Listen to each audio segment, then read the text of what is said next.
I want to tell you 10 myths I hear all the time about trauma in childhood, and I'm going to help you debunk those myths.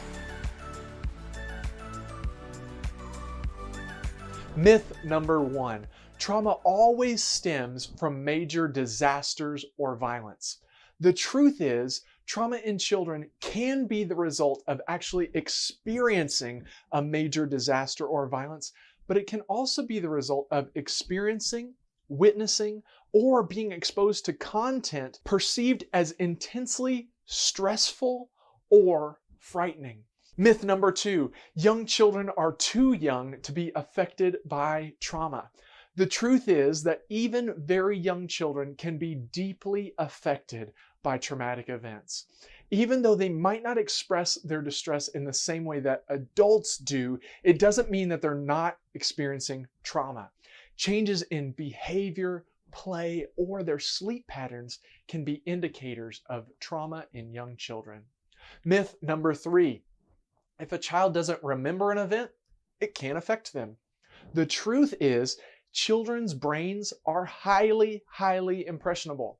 Even if they don't consciously remember a traumatic event, their bodies and subconscious minds can still hold on to traumatic responses.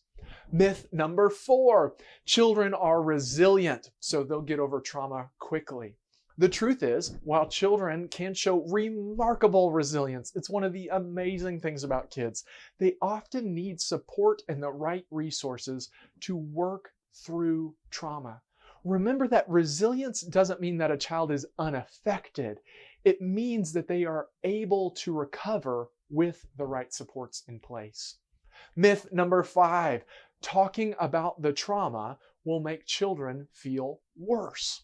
The truth is that talking about difficult experiences in a safe and supportive environment can actually help children process the trauma. Avoiding the topic can make them feel more isolated or even scared about what took place. Myth number 6, all children who experience trauma will develop PTSD. The truth is that not every child exposed to trauma will develop PTSD.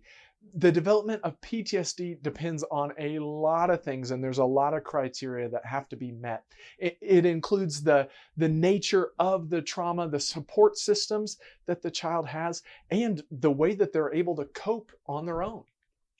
Myth number 7, behavioral changes after trauma are just attention seeking.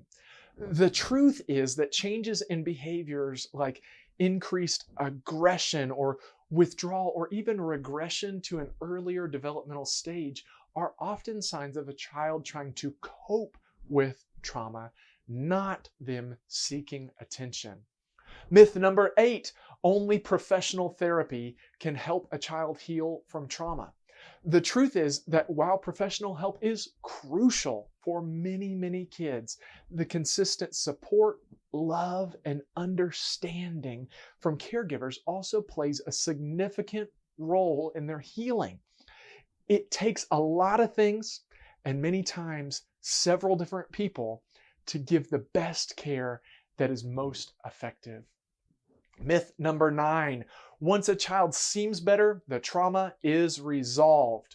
The truth is that trauma can have long-lasting effects, and children might cycle through different stages of coping as they grow. What looks like resolution might be a phase of coping, and issues could resurface later. But don't panic.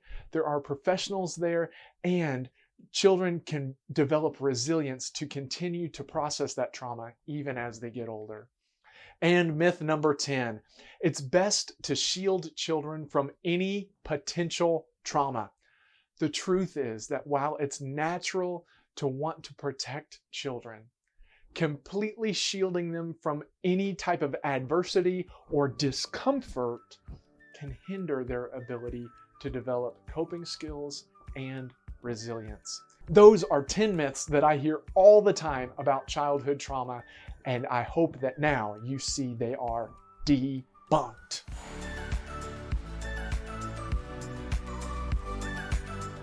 If you want to know more about what happens in the brain after someone has experienced trauma, check out this video. There I break it down and I take you through all the different chemicals and all the different pieces of the brain and what happens in each one after someone has experienced something traumatic. I hope you'll check it out.